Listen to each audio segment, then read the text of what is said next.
Welcome, welcome, welcome. You are listening to Bras, Panties and Sports. The house was divided going into Game 6 between the Spurs and Thunder, but only one would prevail. I'm Spitface, and welcome back, our adventuring host of the First Lady of Sports Talk, Cheryl Smith. It's good to see your smiling face this morning, First Lady. Good morning, good morning. It's good to be back. I took a little hiatus there for a while, but anyway, I am back in the class. Looking forward to these. I'm so happy. I mean, my goodness. You know I have to be happy. My Knicks are in the finals. I got a funny, now I ain't saying, but it do seem like a coincidence that the Knicks go on a road and First Lady done disappeared. So I ain't saying there's a correlation there, but it might need to be investigated. All right, First Lady. Now this week on Shout Out, we have performances from JC Flow plus Creepzz X Kosi Sia. And we know he's from the continent. Will they find their shining star or get the cold feel of the mute button? First Lady, we're ready. What you're saying? Each week, we try to figure out what is going on in the sports world. Not the plays of the week, more like the players of the week. Are they trying to tell us something? So we ask, what you saying? Fly, little birdie, fly. Time keeps on slipping into the future. Time keeps on slipping into the future. So I want to fly like an eagle to the sea, fly like an eagle, let the spirit carry me. I want to fly right into the future. The little birdies known as the Cleveland Cavaliers wish they could fly far, far, far away from being swept, but they can't. The Knicks won Game 4 of their series, if you can call it that. I mean, it was 130-93, continuing the butt whipping from the previous 3 games. Was this win more about the rise of the Knicks or the weaknesses of the Cavaliers? Did James Harden disappear in Game 4, or was he hidden from the bright light shining on Jalen? The Knicks will have a lot of rest going into the finals. Could that be a bad thing? Are the Knicks the beasts of the East and the team of destiny? George Foreman, Marvelous Marvin Hagler, both rest in peace. Bernard Hopkins, Roy Jones Jr., and the Steve Miller Band are asking, what you saying? I mean, it was just total domination. I'm going to say it's more the rise of the Knicks than the weaknesses of the Cavaliers.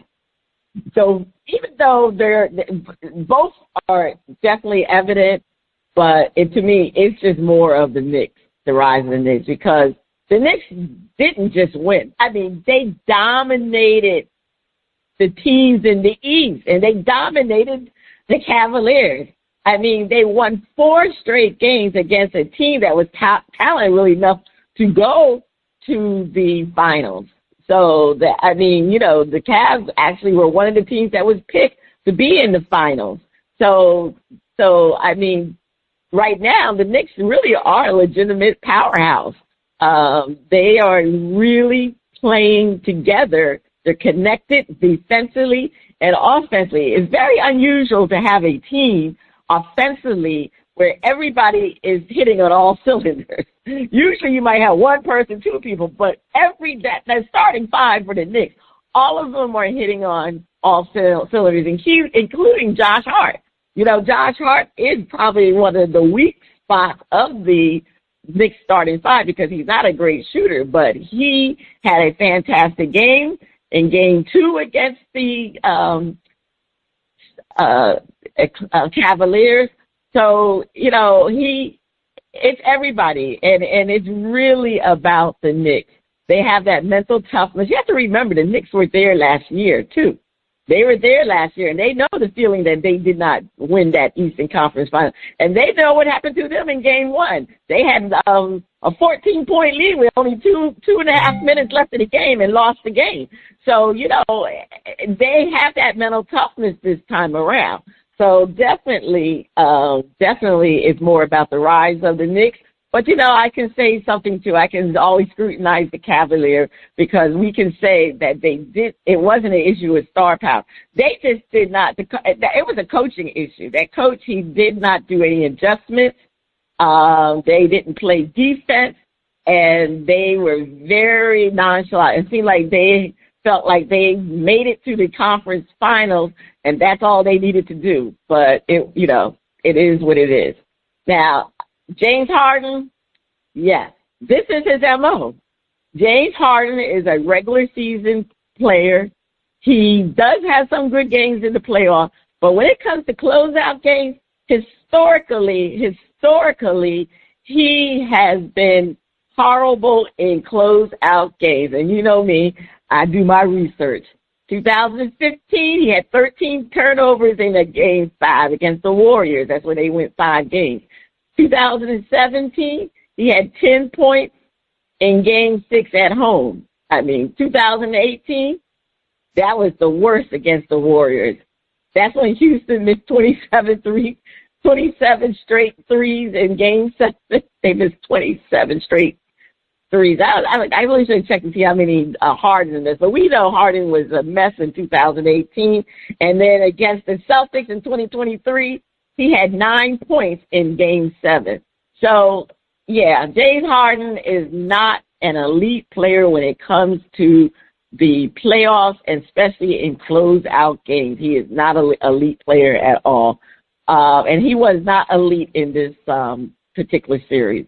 He looked very old. And to be honest with you, his style of playing really is very easy to defend. And the Knicks defense really had no problems with James Harden.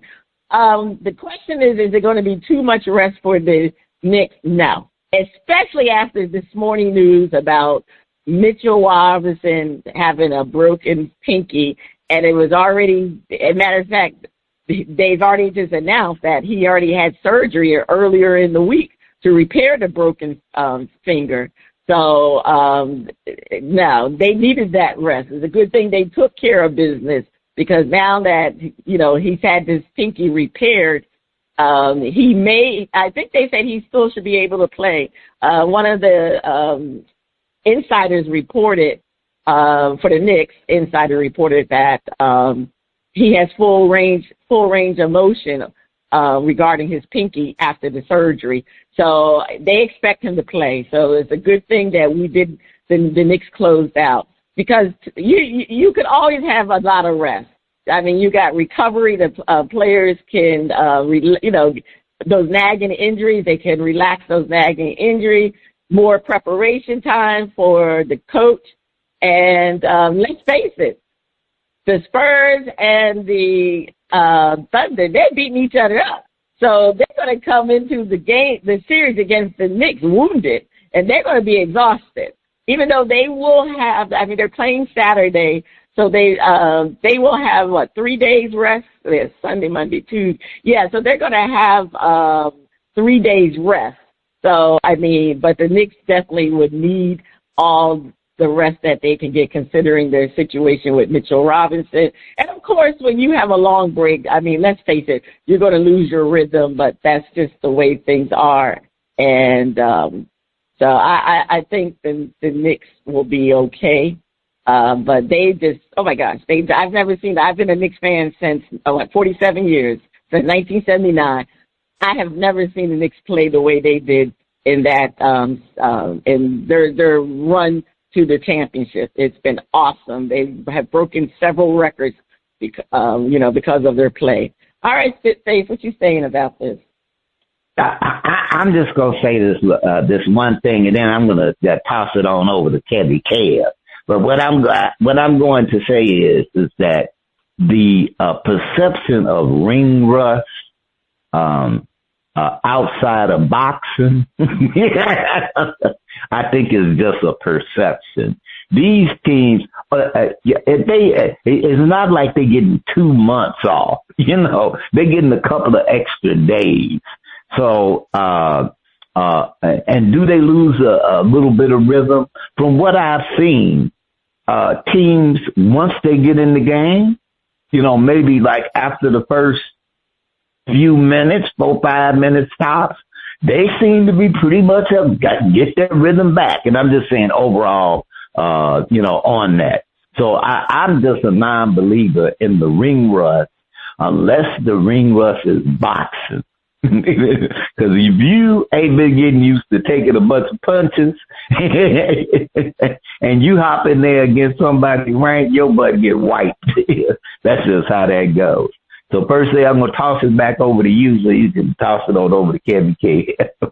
All right, Kevvy Kev. What do you think about my New York Knicks and those pathetic Cleveland Cavaliers?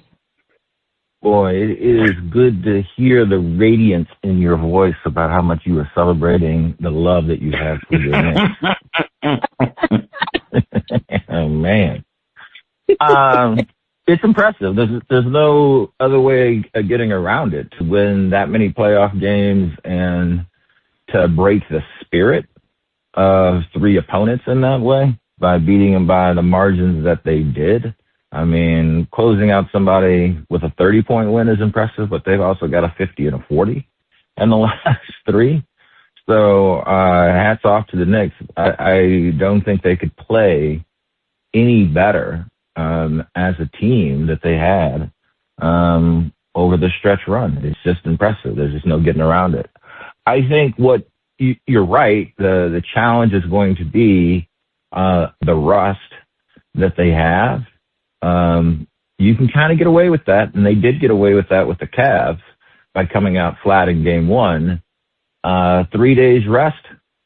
I hear what you're saying about being beat up, but I also remember they're not playing guys my age. They're playing guys in their 20s. The 4 guys on that team that are the leaders of that team aren't even 24 years old. So 3 days rest, those Maseratis are going to be ready to run again.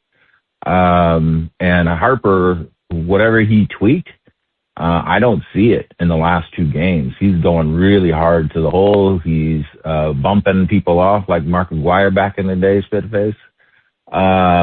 He's impressive. So I'm really excited about whoever emerges out of the West coming to play the Knicks. Really love it for Cat.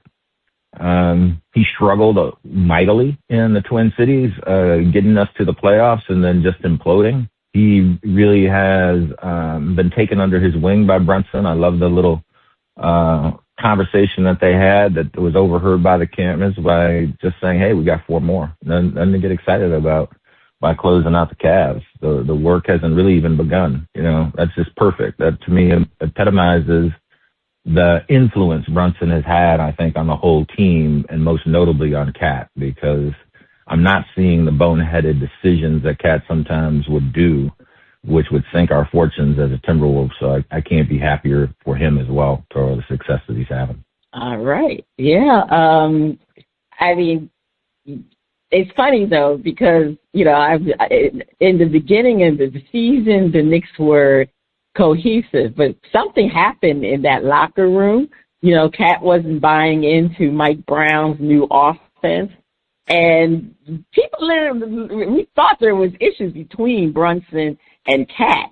And because, I mean, I watch all the games, and very seldom Brunson would give Cat the ball. So there was people thought there was a lot of dissension, and there were rumors to that. But after that Atlanta game, when they were down 2-1, they switched the offense. They decided to run the offense through Cat, which is great because we already know having that one-on-one ISO ball with Brunson doesn't work. That's why they lost last year.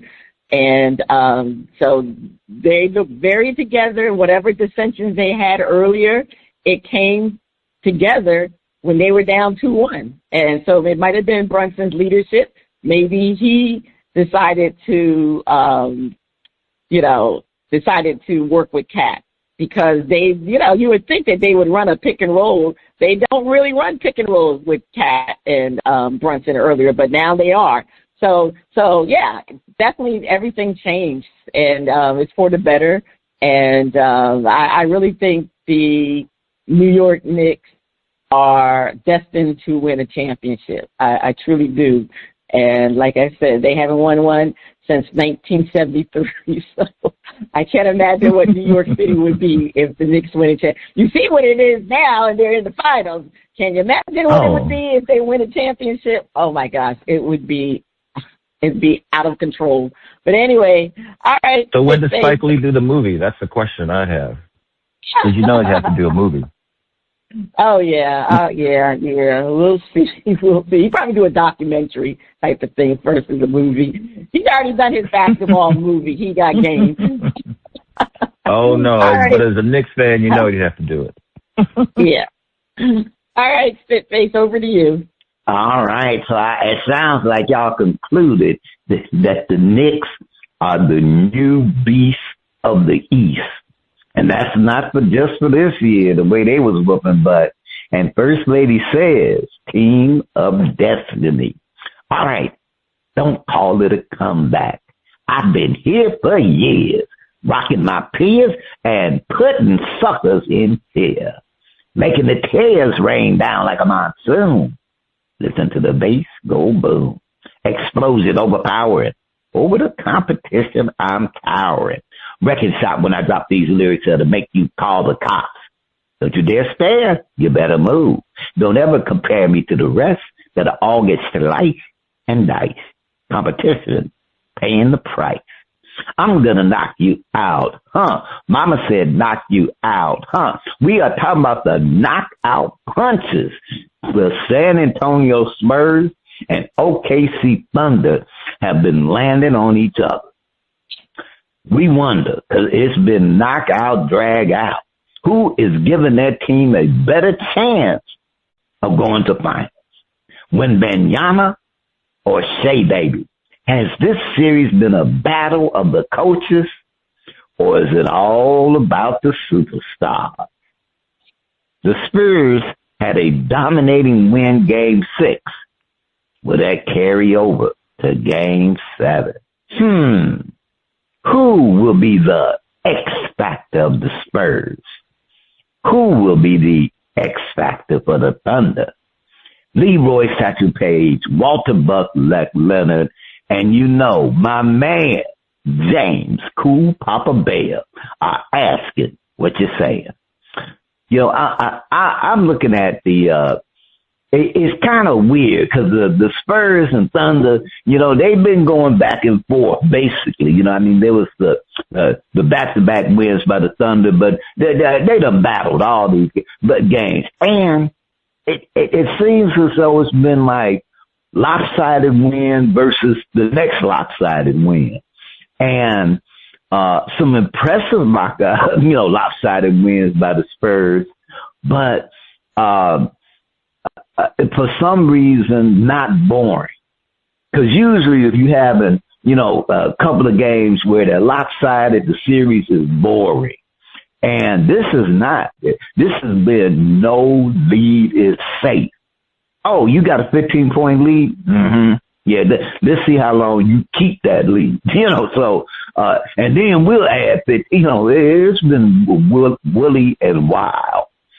And, when you look at Wembanyama and Shea Baby, you go, you got the MVP, the current MVP, and you have Wemby. And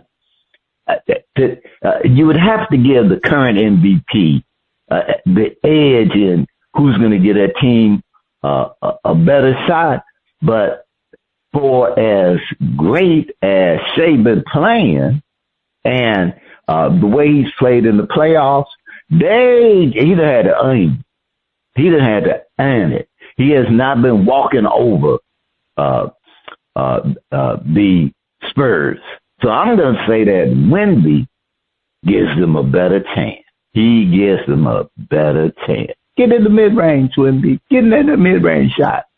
Has this been a series, been a battle of the coaches, or is it all about the superstars? Hey, give the coaches some love. Give the coaches some love. Because they've been they've been playing some good chess. And a lot of that good chess has had them win game, blowout numbers for games.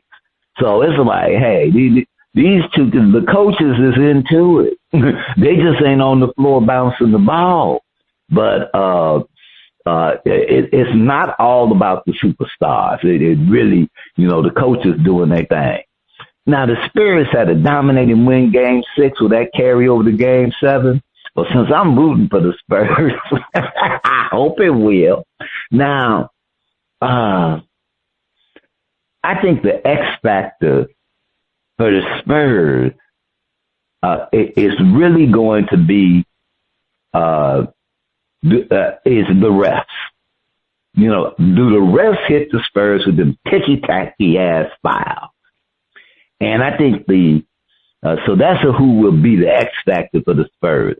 How the refereeing goes. Now, who will be the X factor for the Thunder? I'm going to say the coach. The coach will be the X factor. Kevvy Kev, who getting knocked out? Boy, that's a tough one.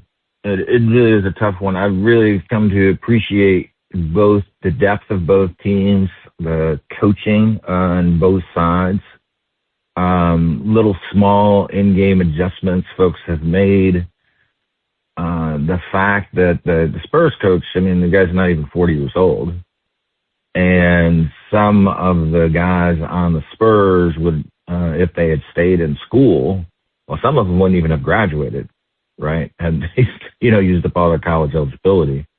And having them play not just at a skill level, at a very high level, but they're very poised. Yes, they have had some issues turning the ball over, but I think that's a testament more to the Thunder's defense than it is to erratic behavior and just solely bad decisions. Yes, decisions could be improved, but you got to give some credit to the Thunder defense. I'd like to say that I think that it is the Spurs because I think I probably have a Charles Barkley affinity for Ginobili as a kid, but I could make a case for either team going forward, and I think I could convince myself of that because they're so good. I have to say, Spitface, I'm really jealous.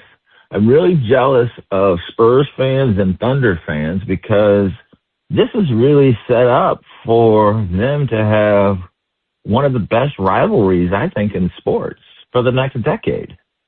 I'm thinking, looking across the Big Four, I don't know if there's two teams that appear not to have played the very best of the very best that they could do and are still improving, and they're at the top of their sport. And there's no reason to don't think that you're going to have 5 to 10 years of high-quality competition between the two teams. But to your question, at the end of the day, I think somehow, some way, the Spurs are going to win. It doesn't make sense because the Thunder are the champions. It doesn't make sense because you have the MVP, and God knows he knows how to get to the foul line when he needs it.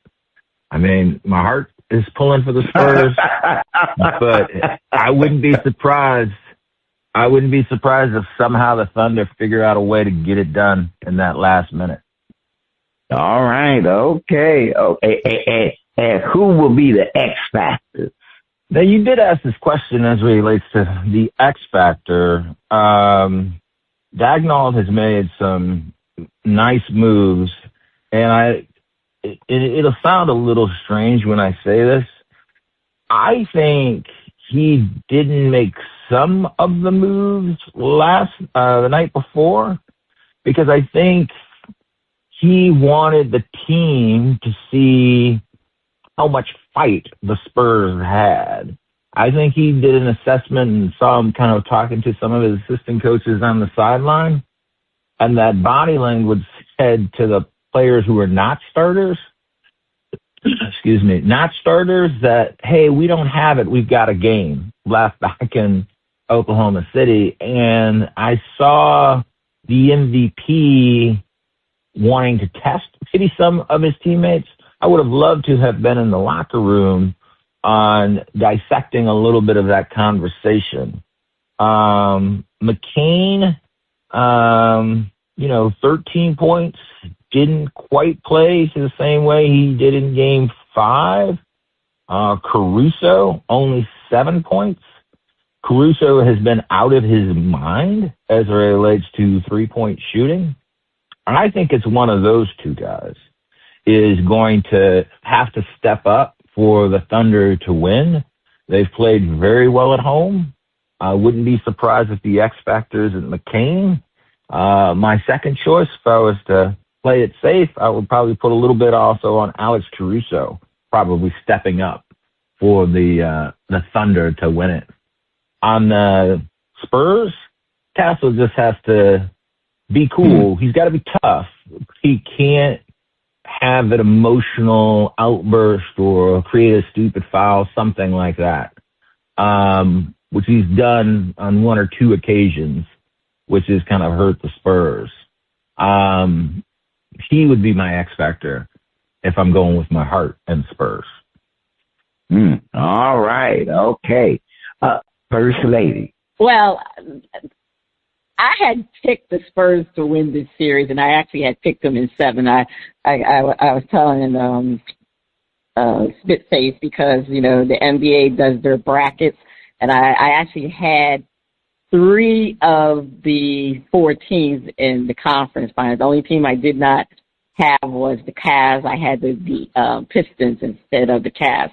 But anyway, so I'm picking the Spurs, but the Spurs, that beatdown that the Spurs have on Thunder, I don't think is going to carry over to the next game because Thunder, the Thunder rarely lose 2 games in a row. And as you indicated, Spitface, they've won, they're the only team that win 2 consecutive games in this series. I believe Game 7 will be a very, very close game. And it's interesting. Sometimes Game 7s are not that close. Sometimes they're blowout games. Because I remember when the Indiana blew out the Knicks at home in a Game 7. so that has a strong memory for me. But I think this game is going to be the best game of the series. And so far, you guys were talking about coaching. So far, to me, coaching really hasn't been an issue as far as has Mark Daigneault out-coached Mitch Johnson or vice versa. I don't think it has been like that. But Game 7 comes down to 2 things, though. Game 7 does come down to coaching and how well your superstar plays. So as far as which superstar, Wemby or Shea, gives their team a better chance to win, I'm going to say Shea. Even though I'm picking the Spurs, I'm not saying that the Thunder is going to win. I'm just answering who gives the team the better chance to win, and that is Shea. And the reason why, because Shea controls basically almost all the possessions in the game. He dictates what type of game it's going to be for the Thunder. He can create his own shot. He gets shots for his team and he creates the tempo. So, he controls just about every possession, unlike Wemby. Wemby still needs somebody to feed him the ball. So that's going to be the whole deciding factor regarding Wemby. That's why I think Shea gives his team the better chance to win. And but we know also if Wemby comes out and is a very, very aggressive, the wings on the team, they will follow suit too. It does open things up for everybody. But in this particular thing, Shea's been there before. Shea's been to a 7-game. Remember, they went to a 7-game against the Indiana team. So, and I just think Shea gives his team a better chance to win the finals. To win this series versus Wemby. Now, for my X factor for the Spurs, I have Dylan Harper. I have Dylan Harper as my X factor. He has been very, like you said, Kevvy Kev, earlier, you had talked about him coming back after the injury and showing no effects of that injury. Yeah, he's been spectacular, and I really think if he has an outstanding game, I really believe the Spurs will win. He gives them that really second score creator. He can dribble off. He creates off the dribble.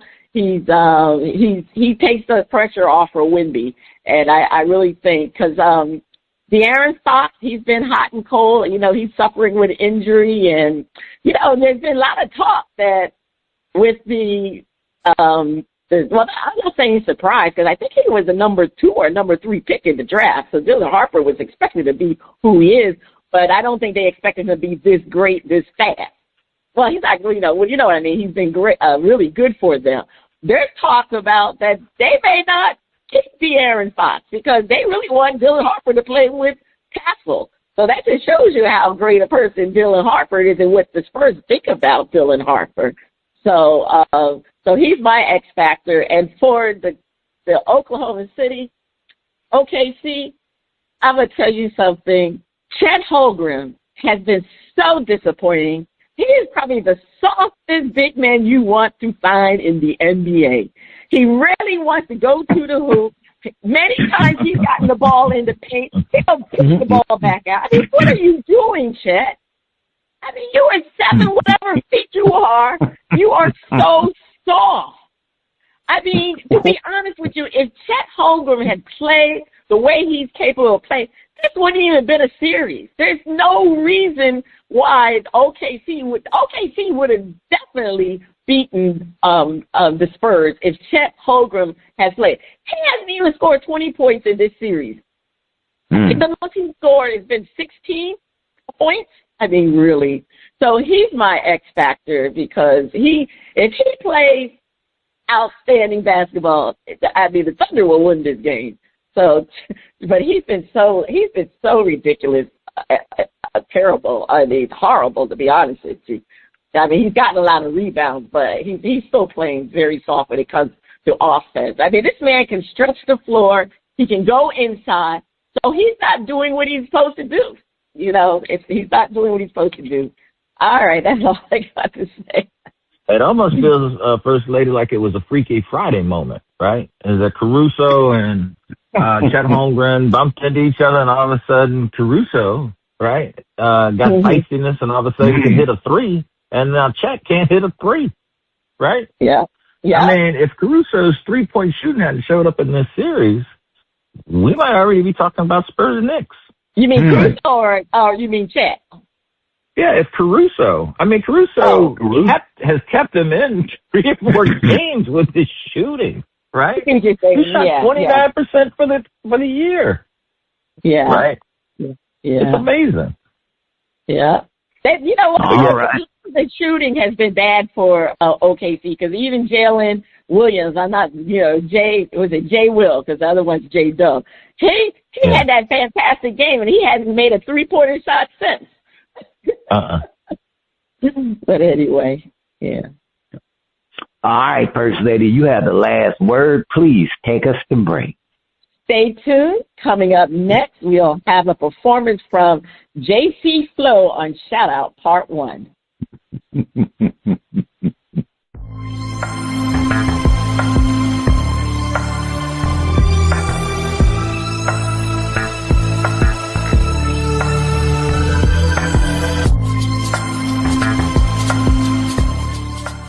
Welcome back. The music flows in from around the globe to get a shout out from the panel. First Lady, I can't wait to hear the music from JC Flow. On Shout Out, we feature new independent artists who are looking to find their shining star. If we like what we hear, we'll give the track a shout out. If we don't like it, we hit the mute. Today we are featuring music from JC Flow and his album Warriors Out of Us. They say JC Flow is carving out his own lane with a sound that feels raw, cinematic, and deeply personal, blending emotional honesty with hard-hitting hip-hop. His music speaks to the fighters, the overcomers, the people still pushing forward through its life's heaviest moments. All right, that sounds really deep. Let's hear Warriors Out of Us.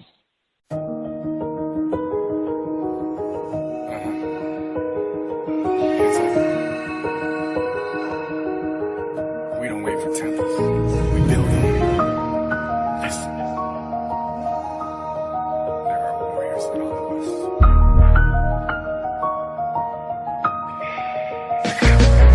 Blueprint ink on my palms, I was mapping them out. Turned a dead end block to a chapel of smile. Reborn through the doubt, laid the faith in the crowd. When the storm set out, we learned the shelter was now. Graffiti dreams on the walls grew into murals of names. Heavy Navy we carried, learned to burn in the flame. If the world rolled close, we built a side door key. We left the porch slide on for the kid I used to be. Corner store quiet, 808s under the pews. Every scar in the room was like a window of truth.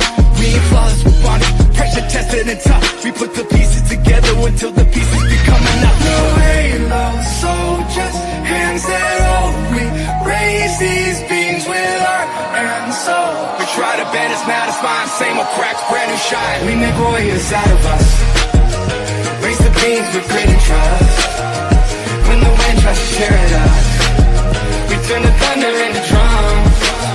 Open the door, let them in. Light through the seas pours in. We make warriors out of us. Hear the whole city sing. We build, we breathe, we believe. Hey, we build, we breathe, we believe. I seen crowns slide when their hands weren't steady. So we teach slow steps till the feet were ready. Little Jacob with the notebook turned his pain into prose. Mama hung by the window while the neon light glows. Granddad on the stoop, puffing masses and laughs. Show you where the danger is and where you can crack. If you came here alone, you won't leave here alone. We laying floorboards of names, call it a family stone. Take the rep past through, tip it over a crack. Not to hide it, but to mark it where we carried on back. Every note that we swallow, read a drum in the chest. Beat it out, sing it out, let the block fire us. You ain't the soldier, hands that hold me. Raise these beams with heart and soul. We try to bend us, now it's fine. Same old cracks, brand new shine. We make warriors out of us. Raise the beams with grit and trust. When the wind tries to tear at us, we turn the thunder into drums. Open the door, let them in. Light through the seas pours in. We make warriors out of us. Hear the whole city sing. Make room for the ones on the curb tonight. Make room, every lost one deserves the light. Make room for the benches and widen the aisles. Make room, let the weary exhale and smile. If the city forgets you, or write your name on the door. If they tell you you're nothing, come be something more. We make warriors out of us. Raise the beams with grit and trust. When the wind tries to tear at us, we turn the thunder into drums. Open the door, let them in. Light through the seams pours in. We make warriors out of us. Hear the whole city sing. Okay, that's Creepzz X Kosi Sia. So anyway, I'm going to shout it out. I mean, I thought the combination of the beat with the rapping was pretty decent, and you know, I'm not a rap. You know, I'm not a purist when it comes to rap music, or you know, profess to know the good rap songs or whatever. You know how I am. I just don't care for certain words in rap music, but I'll give them a shout out. I thought it was a well-produced production of a song for them. All right, Kevvy Kev, I'm interested to hear what you got to say. You shouting out or you hitting the mute? Oh, I think I'm shouting out, First Lady. I'm not a huge rap fan, but I did find myself bobbing my head listening to it and starting to kind of move my shoulders a little bit, right? You know, that old man chair dance kind of thing. So I kind of had that going on. So, yeah, I like it. I like it. I'm going to shout it out. All right. Yeah, I had the same feeling, too. All right, Spitface, you shouting or you hitting the mute button? Well, I'm looking at JC Flow, and I can get the cinematic, because the track really kind of made me think of like a clip from a movie. Like I wanted to see the movie to go with the music. So I go, the brother got some skills. He got some skills. I'm shouting it out. Okay, and I do apologize. I did call JC Flow the wrong group. But that's okay. I'm glad JC Flow, he had some skills. Sometimes, the things just happen that way. All right. On part 2 of Shadow, we'll be featuring a performance from Creepzz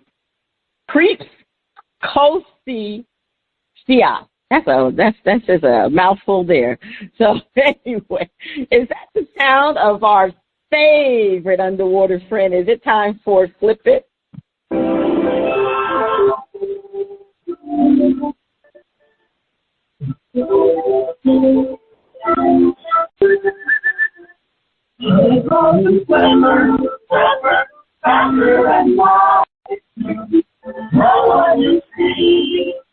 It's smarter than you and we live in a world full of wonders, lying there on under the sea.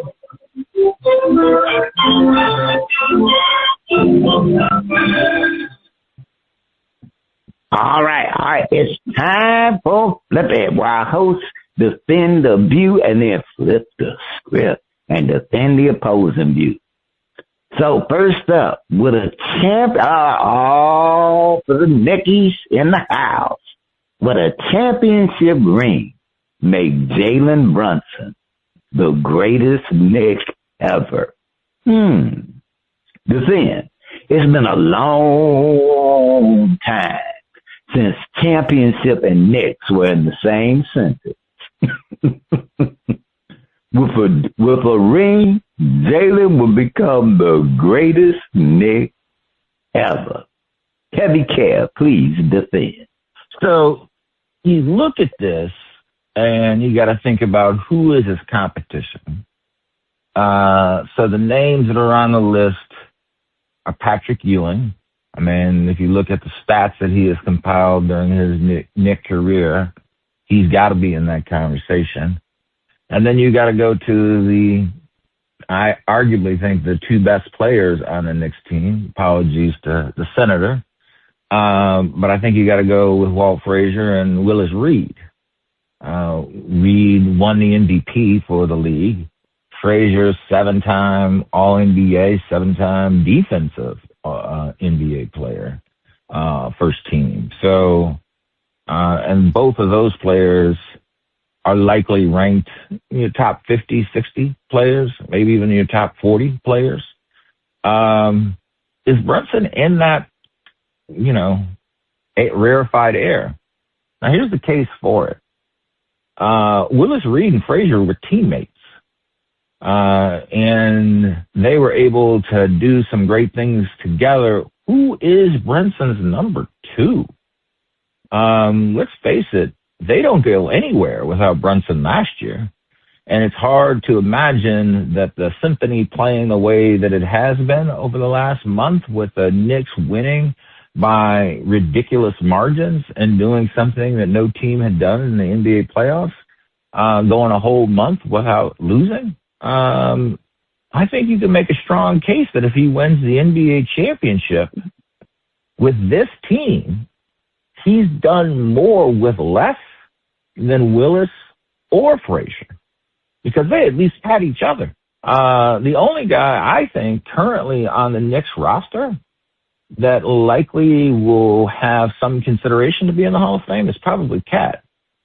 But I don't think Cat has put up quite the numbers that Frazier and Reed. He definitely is not considered, I don't think, by most NBA analysts to be clearly a first ballot kind of Hall of Famer. Where I think Reed and Frazier, well before their playing careers were over, I think people were thinking, yeah, they're definitely going to be in the Hall of Fame. I don't think we think about that with Cat. So all that being said, Brunson doing more with less, Brunson taking the team on his back the last couple of years and being able to climb the mountaintop. And by the way, beating maybe one of the best players of his generation, who might be on Mount Olympus for basketball when it's all said and done, Wemby. And then Shai Gilgeous-Alexander, he's not shabby either because he's won 2 MVP awards back-to-back. And the other 4 guys, they're on Mount Olympus for the NBA. That would put Brunson as the greatest Knick ever. All right, Kevvy Kev, the greatest Knick ever, but the greatest Knick fan ever, First Lady, the fan.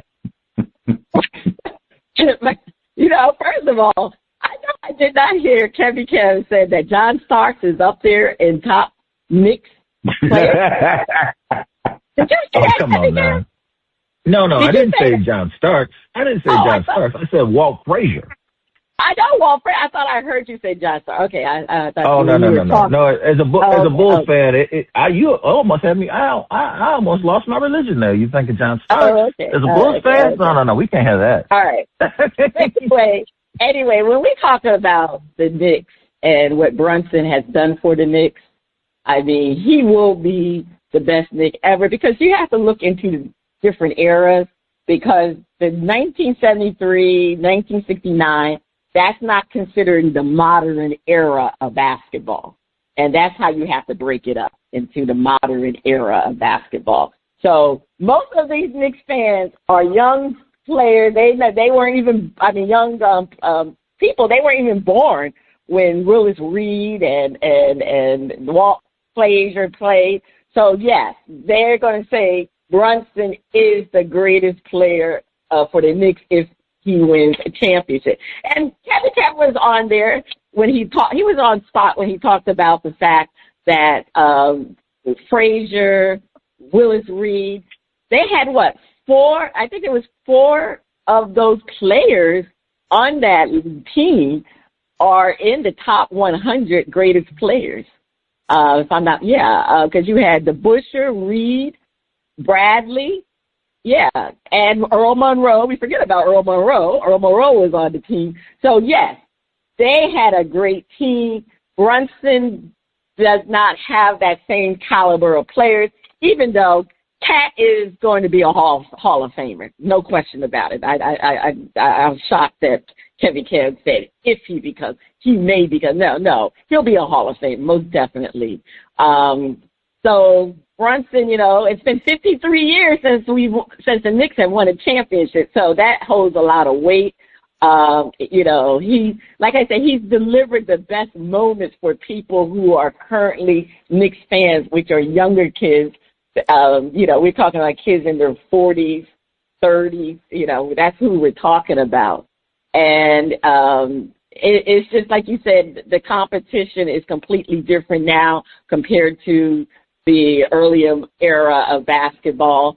And, so I truly think that, yes, he will be the greatest Knicks ever if he delivers a championship, especially how he won that game against Cleveland, the first game.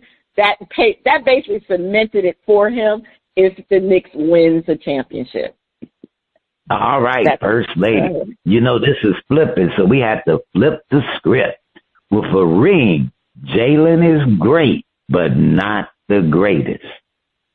When I look at it, it will be a great thing if Jalen gets a ring, because it has been forever and a day since the Knicks won a championship. So that's a long drought. But we can't get over our head. Yes, some might argue if Michael Jordan had won one championship with the Bulls, he would have been the greatest Bull player ever. And probably not. When you get the greatest, you don't just do it once. You do it more than once. So Jalen get a second ring. He is on the solid trajectory to be the greatest Knick ever. But one ring, a great Nick, one of the greatest, but the greatest, Kevvy Kev, defend. That Spitface is spot on. If you're climbing Mount Olympus, right, and hanging out with the basketball gods, you're not just there for a visit, a flyover. That's where you put down some roots, right? You're building a house. You're building some permanency there. So you got to do it more than once. I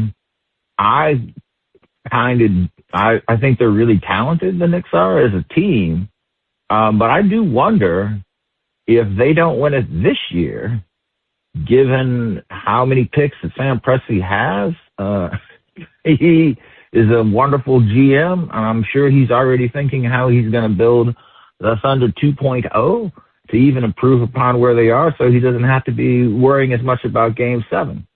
And I also think, too, with Duncan and Robinson in Wemby's ear, I can't think of a better team for Wemby to be on, to be mentored. And then given the young talent they have there, I mean, it's ridiculous. We could be in for a decade similar to Bird and Magic, and where the Knicks are the Brad Doherty price of this decade. They're on the outside looking in. So to me, if he is going to be the greatest of all time for the New York Knickerbockers, he's going to have to win more than one NBA ring to be in that conversation. And,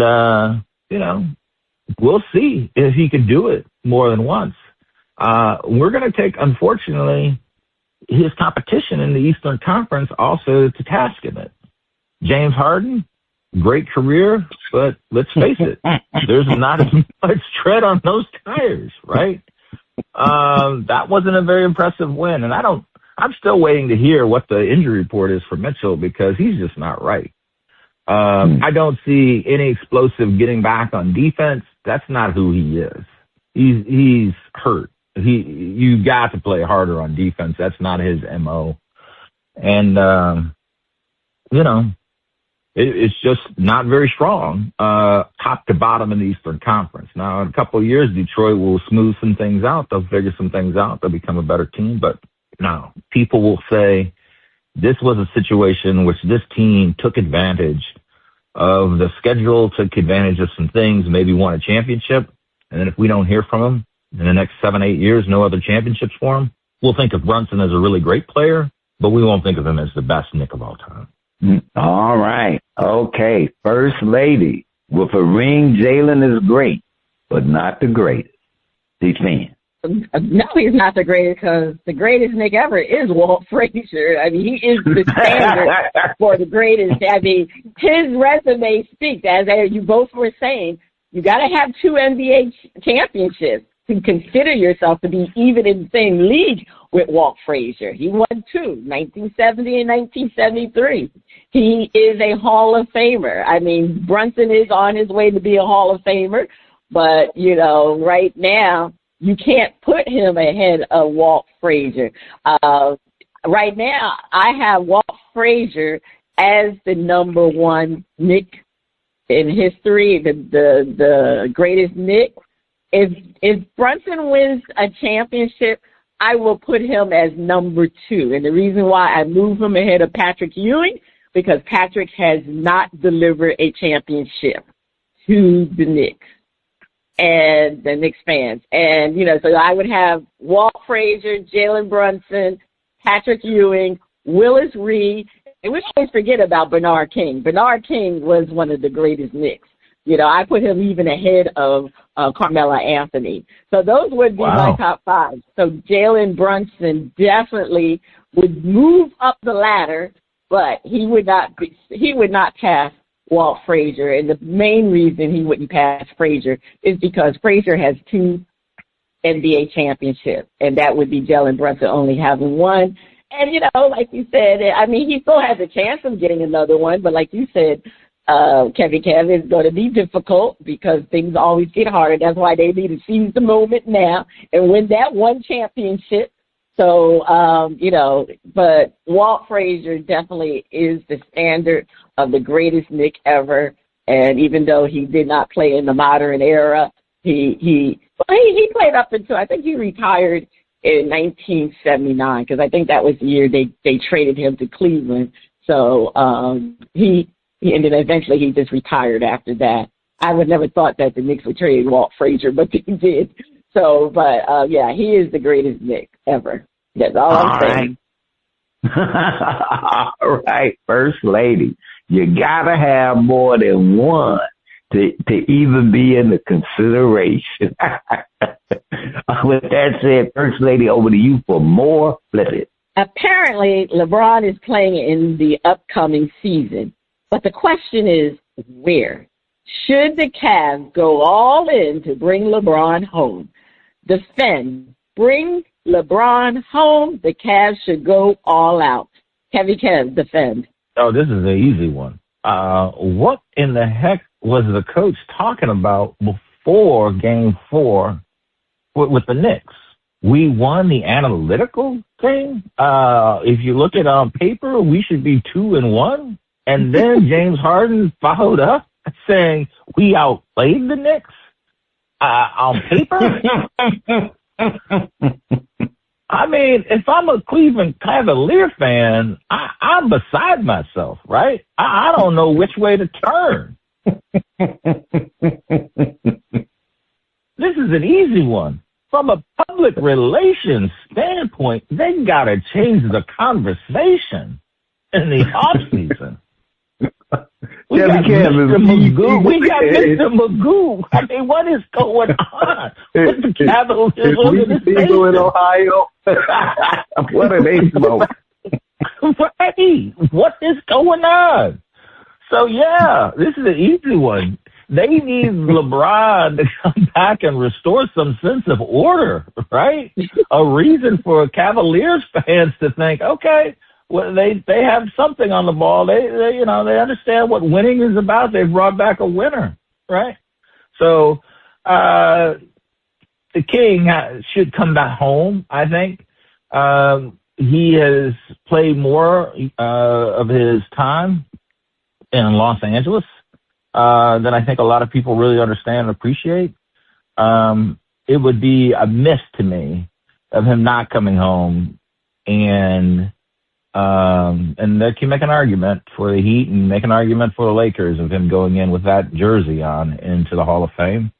But there is just something, I think, about how much it was important to bring a championship back to Cleveland.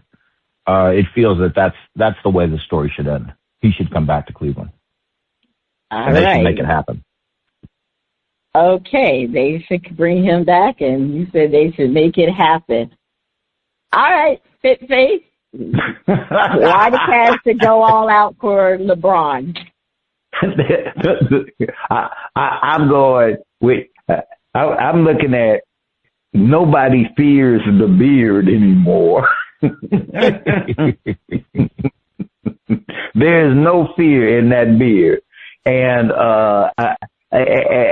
I'm going. He doesn't have to worry about what's that stuff they put in their beards, so the gray won't show and all of that. It don't matter. The gray is showing all over his plate. And I'm not saying that Harden can't put up good games and good numbers and all of that. Yeah, he can do that. But he turns into a shrinking violet during the playoffs and in big games. So the Cavs, it's all about the dollar bill. And the Lakers are going to pack the stadium with or without LeBron. And the Lakers are already working on their future, and their future is not LeBron. Now, they're giving LeBron respect because he's still a top player in the league and still in the top 10 and all of that, but Father Time wins the game. And nagging little injuries that even the Lions start catching up with it. And if this is going to be his last season, possibly his last season, come on home. And I would say he has a better chance of winning a championship with the Cavs than he does with the current Laker team that's building. The Lakers are looking at having to battle the Thunder and the Spurs, to get, to go anywhere during the playoffs. And the Spurs and Thunders look like they're going to be competing to be in the finals every year for quite a while. So the Lakers are going to be the odd team out. But over in the East, the East is a wild and woolly kind of animal. And you never know who's going to be the beast of the East. So, LeBron, they got pieces. They bring you in. And, hey, like Rocky 3, you come on out. You still got something left in the tank. That's what I'm saying, First Lady. Okay, you still got something left in the tank. Well, you know what? If LeBron is willing to take a discount and maybe he can get a deal like Kawhi Leonard, wink, wink, it would be a very comfortable fit for LeBron to be in Cleveland, on the Cleveland team. He can fit in that small forward spot, they have such a glaring problem with that small forward. Because right now, they've been going with Dean Wade. Sometimes they go with Max Strus. Those are not really, they don't really fit that role that well. And LeBron could fit that role really well. And he'll be with Jarrett Allen, and Evan Mobley will still be on, that would be, right. They would have the 3 and plus the 2 guards. That's a very formidable team. And LeBron doesn't have to be the scorer all the time. He could be like the point forward. So I really think it's a good fit for him to be on this Cavaliers team, but he must take a discount. He is making $50 million. But, and like you said, Spitface is an easier way to the finals because of the East, and the West is so difficult right now. You have the young teams like the Spurs and the Thunder, who's always going to be up there, and who knows what the Rockets are going to look like, and the Nuggets can come back. So it's a tough road, and he knows that. He hasn't even sniffed a final since he won it in the bubble, and that was in 2020. So 6 years he hasn't sniffed a finals. So, and what's more of a beautiful story, he returns to retire. He has the curtain call. He does the retirement tour. That's all about, him in the Cleveland area. If he could win another title for Cleveland, he definitely would get a statue. He might still get a statue, but he definitely would get a statue. So, no, definitely, the Cavs need to bring LeBron in without any hesitation. However, this is flip it, so we're going to flip it. As tempting as it is, LeBron is not the answer to the Cavs winning a championship. They should pass. Spitface defend. Well, when I look at it, it's as they say, it's a dollar bill kind of industry. And what the Cavs need is to have a winning team that can compete in the East and get them a shot at being in the finals and winning the championship. That is not going to happen with LeBron on the team. And it didn't happen for the Lakers. It's not going to happen for the Cavaliers. So it's like, yeah, you can get a temporary, you can get that temporary high. We brought in LeBron, we got a shot, and you can sell out the tickets and all of that, but you're going to be in the same place. Inside, you're going to be outside looking east as the Knicks repeat. Because you got to build a team that can beat the Knicks. And bringing in LeBron for a nostalgic tear-filled final tour is not the way to go.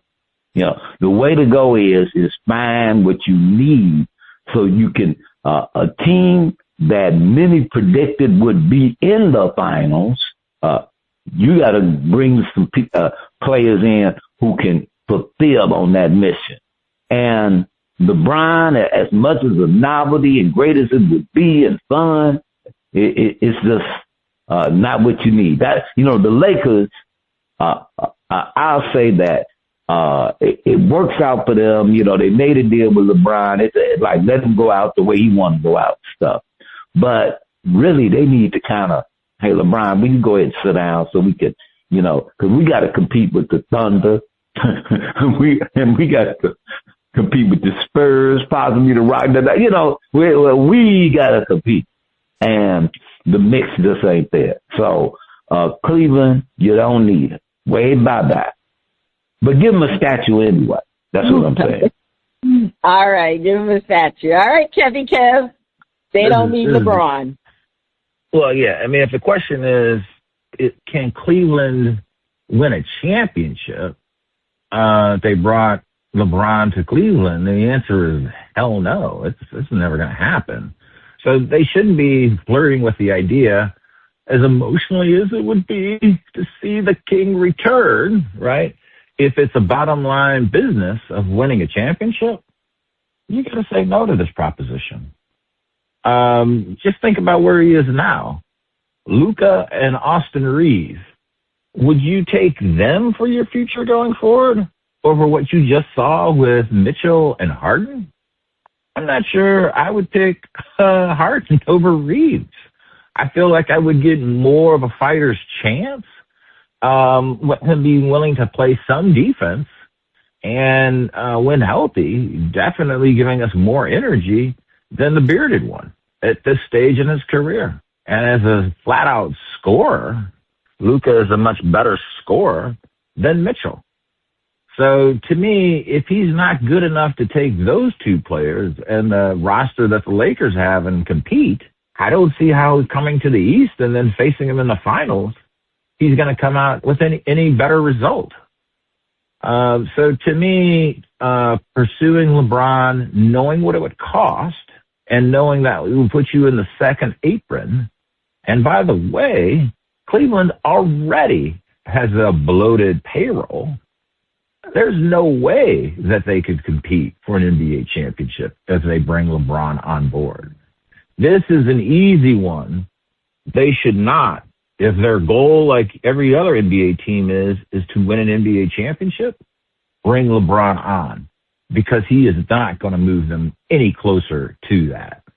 I dare say they probably take a step back, given how much it would cost their team to be able to do it, and they would probably mortgage either their future through picks or mess themselves up financially, that they're not in a position to sign any mid-range exceptions under the NBA CBA, on the NBA collective bargaining agreement. No, this is easy. Don't do it. They don't want me to do it. Yeah, I mean, the Cavaliers are already in the second apron. I believe the teams left in the playoffs. They were the only team in the second apron. So bringing LeBron in, because is he going to take that cut and pay? Because like I said, he'll do it like Kawhi did, pay him some other way. But we already know that's under dispute right now. So, the most that they can offer him is the veteran minimum. And is LeBron going to play for the veteran minimum? No, I don't think so. He still thinks he's a top, at least a top 15 player still in the league. He's not going to get the veteran minimum. But do the Cavs really need LeBron? I mean, it's already bad. They got two bad defensive players, Harden and Mitchell. You're going to add another one in LeBron? I mean, LeBron is better, but he's still not the defensive player he was once when he was younger. So, I mean, I don't think that's going to work. And the problem with the Cavs, they need a two-way wing. They need somebody to fill that third spot of being that small forward. That's what they need. They need a young, small forward who can play defense and can cover other wings. And that's what they need. And they need somebody with some physicality. Now, LeBron does bring a lot of physicality, but the problem is the Cavs are so strapped financially, and that's where the Knicks took care of them because of their bench. The Cavs bench, you would think the bench was okay. I mean, Tyson was doing well in the regular season. I know how he kind of fell out of favor. Dennis Schroeder, he's always been Dennis the Menace. So they still need to build up that their bench, and mainly from the wing point of view. So bringing in LeBron is not going to help them financially with flexibility to strengthen their bench. And for LeBron to be effective, he needs the ball to be effective. And you already got two people on there who also needs the ball, Mitchell and Harden. So it sounds good. It would be a nice ending to his career, but from the Cavs' point of view, it's just not going to work, and I don't think it's going to make them any better to go to the finals from the East. I mean, I think it would change their culture. That's the only thing I think it would do. It would change their culture, but I don't think it's going to benefit them. So, nah. They definitely need to pass. They're not going to win a championship with LeBron. So, like you said, Kevvy Kev, he couldn't do it with the current team he's on. So it's going to be interesting where LeBron goes because supposedly LA doesn't really want him back. They really want to move on from LeBron. So, I mean, there's always been statements that LeBron, KD, and Steph wanted to play together, so he might be trying to revive that big three, and it's going to probably be in Golden State, so with the Golden State Warriors. If he take a pay cut, he'll take a pay cut for the Warriors, but not for anybody else. All right, Spitface, over to you. All right, on the other side of the break, we have a performance from Creepzz X Kosi Sia on Shout Out Part 2. Please keep your ears glued to those speakers.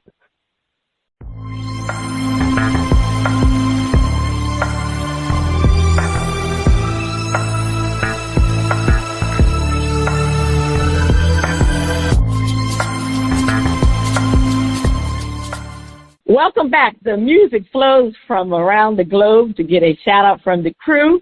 Spitface, over to you. On the second part of shout out, we are featuring a track from Creepzz X Kosi Sia and his album Overdose. They say Creepzz is a hip-hop rap artist from the east of England, known for his unique British hip-hop style. Creepzz draws comparisons to artists like K. Koki, Benny Banks, and Potter Paper, blending UK rap with elements of Afrobeat and Afro house. Creepzz is quickly becoming one to watch. All right, yeah, I'm trying to work on my the lifestyles of the rich and famous. Maybe I can get picked up. But let's hear the title track, Overdose. DJ, roll it. Can you give me your heart and love, and your body and your soul and mind? Can you give me your heart and love, and your body and your soul and mind? Cause everything now is for us, stand by my side. Can you give me your heart and love? We're overdosed, you're overdosed. We're overdosed on the love, we're overdosed. Can you give me your heart and love, and your body and soul and mind? Cause everything now is for us, stand by my side. Creepzz X Kosi Sia. No letting go. For you never know. Needing to know. I want you all the time. I need you to survive. Overdose, overdose. Oh baby, give me all your love. Cannot get enough. Overdose, overdose. Oh baby, give me all your love. Cannot get enough. Overdose. Can you give me your heart and love and your body and your soul and mind? Cause everything that I do's for us, stand by my side. Do right, then we both be fine. I overdose on your love. You got me feeling the way, and this way that I feel isn't feeling the same. The way that you look in my eyes, I'm surprised that you're feeling my wave. Can you feel what I say? Can you feel my wave? Can you feel my wave? It's like an overdose, and I'm feeling you. Can you feel what I say? Can you feel what I say? I'm overdose. Overdose, she give me overdose. Why you move slow, girl, rub it up. You done make me wanna lose control. Let me come close to you. When I'm coming, make I feel you. Give me good vibes and overloads, yeah. You're my favorite, you're my pride. Yet you don't stop, you need my guide. On top of the wall, now feel so right. Beside me, you all my life. No letting go. For you never know. Need you to know. I want you all the time. I need you to survive. Overdose, overdose. Oh baby, give me all your love. Can I get enough? Overdose, overdose. Oh baby, give me all your love. Can I get enough? Overdose, overdose. Oh baby, give me all your love. Can I get enough? Overdose, overdose. Oh baby, give me all your love. Can I get enough? Overdose. Overdose.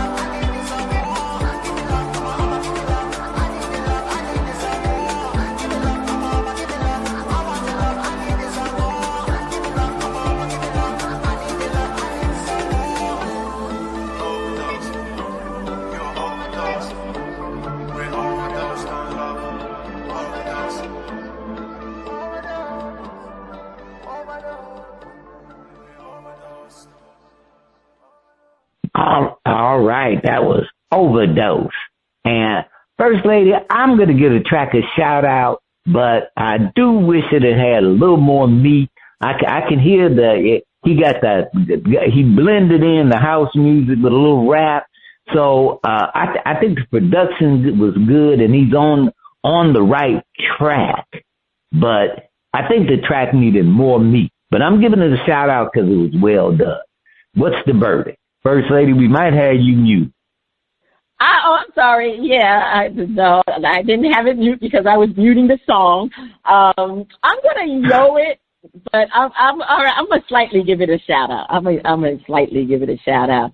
Like you said, it needed some more substance to it. Yeah, I like the part where it almost had like a Caribbean feel. He might be from the islands or something, but there was a part of there with his rapping. I like that little beat part there, but it wasn't enough of that. But like you said, he has promise, and I'm quite sure on probably some of the other tracks it might be a little bit more detail as far as the production of the rap song and everything. So I'll give it a shout out. I'll shout it. I'll switch it from a yo to a shout out. A shout out with caveats. Okay. All right.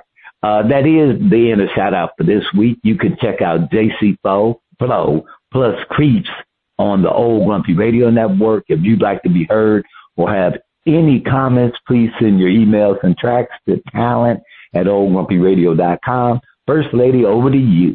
Okay, so it's time for the hardwood picks. The production staff, assistants, well, we're still working on those picks from previous weeks. We have to iron some things out still. But we do have the Game 7 Spurs versus Thunder, Game 7, and we do have these picks. So let's get at these picks. Winner, loser for 75 million points, Spurs versus the Thunder. I'm going to take the Spurs because that's who I had chosen. We'll get DizzieMac and DizzieMac and Kevvy Kev. Kevvy Kev had to leave, so we'll get his picks later. All right, Spitface, who do you have? I'm going with them there Spurs. Okay. Going with the Spurs. Over, under, push. They were 25 points. 25 million points. Yama, 25 points. Spitface, over, under, push. Over. Yeah. Yes, I'm going with over also. He's been near 20s, even when he's losing. So even when they lost, he had over 20 5, so he's definitely. Wembanyama, 8 rebounds. Now, I was very disappointed because he had 6 rebounds one particular game. He needs to rebound, but he does take a lot of 3-pointers, so he's not getting those offensive rebounds. So, all right, you know what I'm going to say? It's a must-win game. I'm going to say over 8 rebounds. Spitface? I'm going to go with over. Okay. All right. Wembanyama, 3 blocks. Spitface? Over. I'm going to say over. I'm going to go with under this time. He had 3 blocks last game, but I'm going to say under. I think that's some of this Thunder problem. They need to pull up before they get into that lane. They just, I don't know what they're doing. But anyway, Stephon Castle, 20 points. I'm going, Spitface, I think you're Stephon Castle, 20 points. Over. Mm-hmm. He hasn't had 20 points in a while. Oh, this is a tough one. Toughy. Because this, I'm going to say under. Shai Gilgeous-Alexander, 29 points. I'm going to say over. Spitface? Under. Oh, you're going with under. Okay. Shai Gilgeous-Alexander, 8 assists. He only had 4 assists, but the game was really out of the way. Okay, actually, I'll go with you first, Spitface. Under. Under. I'm going to go with over. I think he's going to dominate, but like I said, I still think they're going to lose the game. Shai Gilgeous-Alexander, 1 turnover. Ooh, I'm going to say, I'm going to say push. Spitface? Over. You think he'll have more? He only had 2 last game, so he's been working on those turnovers. Chet Holmgren, 15 points. Spitface? Over. Yeah, he better get over 15 points. OKC, 118 points. I think, see, this is the question. What did they say? They said Joe, he said 218. Going to be, all right, I'm going to go with over. Yeah, I'm going with under. You're going with under, okay. And Spurs, 120 points. I'm going with over. Go ahead, Spitface. Oh, I'm going over. All right, I'm going to go over. I think it's going to be because I think this game is going to overtime. So I think it's going to be a nip and tuck game, but I think it's probably going to be a high scoring game. So we definitely shall see what it's going to look like. But going to be it's going to be interesting because games, like I said, game 7s are usually not good games. To be honest with you, they're usually not good games. But anyway, moving along. Spitface, what is your top story to watch this week? All right.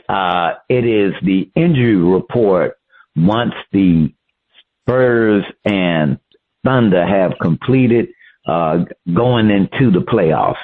Like we know we got an injury on the Knicks. What kind of injuries? Because that's going to impact the series. So it's the injury report for the playoffs. Okay, well, my top story to watch this week or this week or week above is A.J. Brown going to be traded after June 1st? the Eagles, I'm coming to the football. Is he going to be traded? That's what they're saying. So that's my top story to watch. Is A.J. going to be traded? So, I want to congratulate Lisa Leslie. They are going to put a statue up in front of, what's the name of this stadium? It used to be, Staples Center, but it's not that. I forgot, I forgot the name of it. Well, anyway, in front of the Lakers arena, they're going to be putting a statue up of Lisa Leslie. So I think that is such a, she's going to be the first woman on the, obviously, who will have her statue there. She played many years with the Sparks, and it is so deserved. You know, they have a lot. If you ever go to LA, you go to the arena, they have a lot of statues up in front of that arena, and it's going to be very nice to see that Lisa Leslie is going to have her own statue in front of, it's crypto.com arena. So I mean that is something spectacular for her. Check out our current and previous episodes at Bras, Panties and Sports.com. This is Cheryl Smith, the First Lady of Sports Talk, along with Spitface and Kevvy Kev. You have been listening to Bras, Panties and Sports. See you next week.